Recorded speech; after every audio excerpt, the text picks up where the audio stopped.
Welcome to Life Trader. Sa video na ito, tingnan natin ang aking portfolio this January 2024. At sa video ito, i-share ko kung paano ko chart at ina-analyze yung stock na hawak ko. Tara!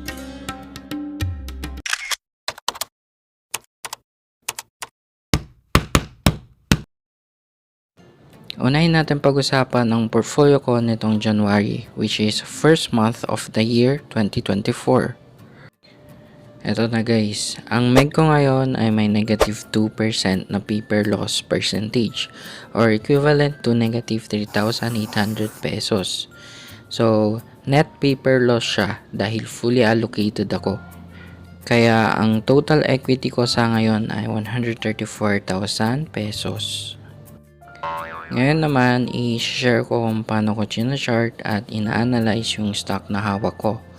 Punta tayo sa chart. Dito sa weekly time frame, kung bigger picture or long-term view ang titingnan natin, posibleng nasa downtrend pa rin si MEG. Kung magbe-base kasi tayo sa market phases, may chance na nasa markdown or accumulation stage si MEG. To be specific, posibleng dito or dito. So, yan yung review sa long-term view. Ngayon naman, ang tignan natin is yung midterm view. I-zoom natin. Dito, makikita natin na si MEG is still under consolidation stage. And medyo matagal-tagal na rin siyang nagko-consolidate, no? Almost a year na. Support is 1.91 pesos at ang resistance naman is 2.07 pesos and above. So, hanggat hindi nakakalabas ng consolidation stage si MEG, tulog ang pera.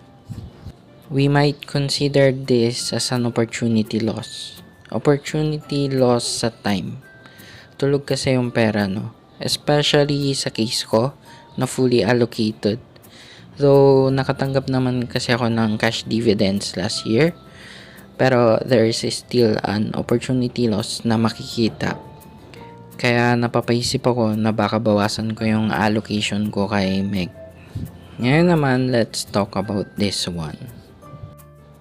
Mabagal ba si MEG? Obviously, mabagal or sobrang bagal. For now, we can tell na mabagal si MEG.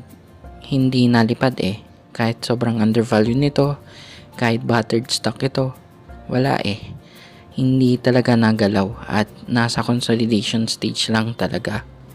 Pero on a serious note, nasasabi lang natin na mabagal yung stock dahil binili natin ito at the wrong time. Kaya napapaisip ako ba't nga ba ako bumili sa consolidation stage. Honestly, isa to sa mga mistake na ginawa ko, sinabayan pa ng full allocation. Kaya ayun, tulog ang pera. Pero itong mistake na to is hindi naman siya yung big mistake. May risk management pa rin kasi siya, no? Mapapansin nyo yan sa paper loss ko. Hindi ganon kalakihan yung paper loss ko. Nasa negative 2% lang siya. Kaya manageable pa rin yung risk. With regards naman sa buying at the right time, is it really easy? Buying at the right time is not easy. It requires skills, experience, and of course, luck. Siguro sa ngayon masasabi natin na nabili natin si MEG at the wrong time. Pero after several months or years kaya. So we never know. So yan na muna guys, yung review ko sa MEG. Habang nakahold ako sa kanya, ay maghanap muna ako ng potential fast horse. So, yun yung kagandahan din sa midterm trader, no? Meron kang time na maghanap or mag-review pa ng ibang stocks. At hindi kailangan magmadali, no?